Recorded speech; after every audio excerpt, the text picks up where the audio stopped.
They had been married for 5 years, yet their marriage remained completely unconsummated. The reason was his severe OCD. He couldn't stand any kind of physical touch. Once she simply kissed him on the lips, he rushed to the bathroom and made himself throw up.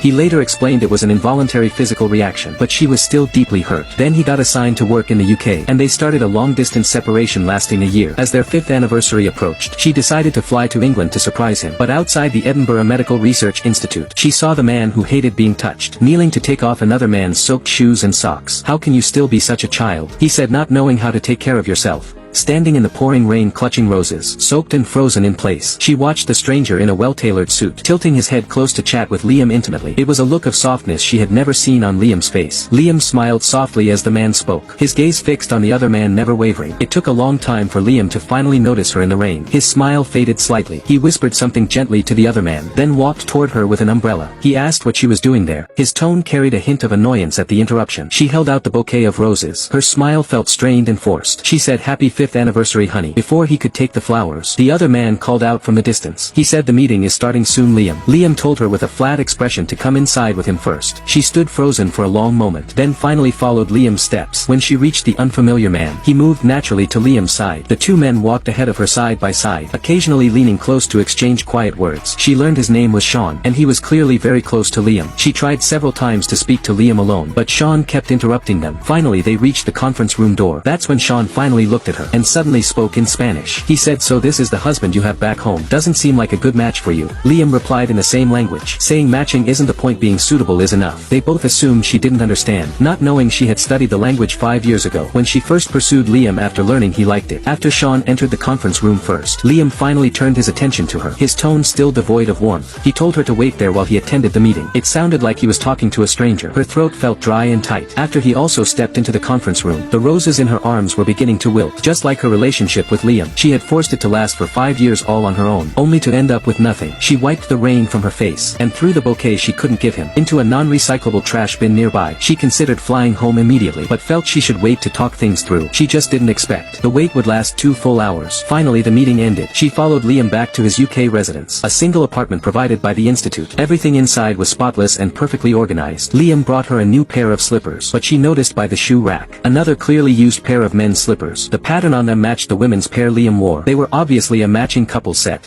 Liam told her he ordered new toiletries online. They should arrive soon and she should sit and rest. He sounded quite considerate, saying she must be hungry and he would make her noodles.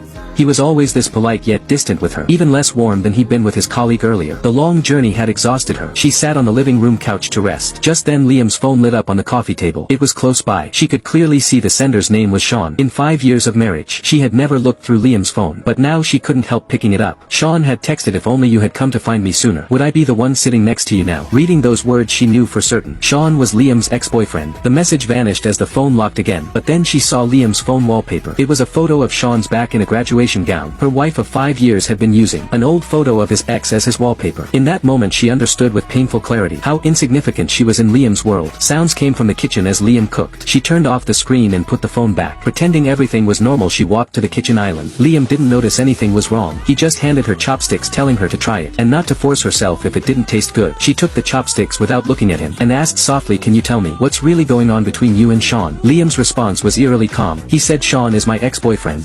We were together 8 years and almost got married.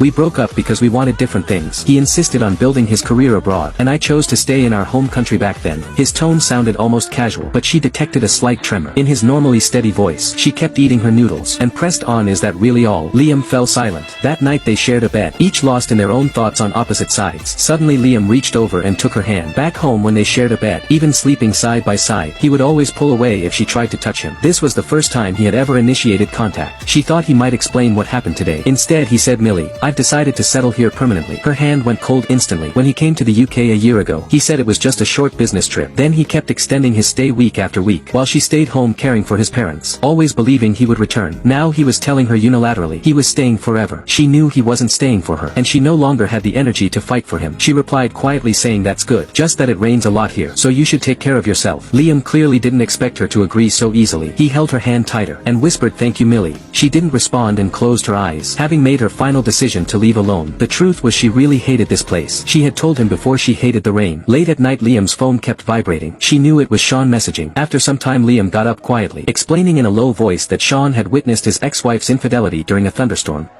So he's terrified of thunderstorms now and I need to go be with him. As if to reassure her, he added that he would be back soon. She didn't answer, pretending to be asleep, but in her heart she knew she wouldn't be waiting for him this time. After Liam left, she got up and took her charging phone and booked a flight for 4 a.m., the earliest available flight back to China. Then she got out of bed and took 5 beautifully wrapped gift boxes from her backpack, each labeled with a specific date. After arranging them neatly on the desk, she sent Liam a voice message in Spanish, saying, "Dr. Liam, I know your true feelings are for Sean, and I saw his message. I understand you're staying in the UK for him. You should have told me sooner, so I wouldn't have wasted 5 years of your time. These 5 boxes are birthday gifts I prepared for you. Please open one each day. On the 5th day, you'll find my final surprise for you inside." She pressed send. 10 hours later, the plane touched down.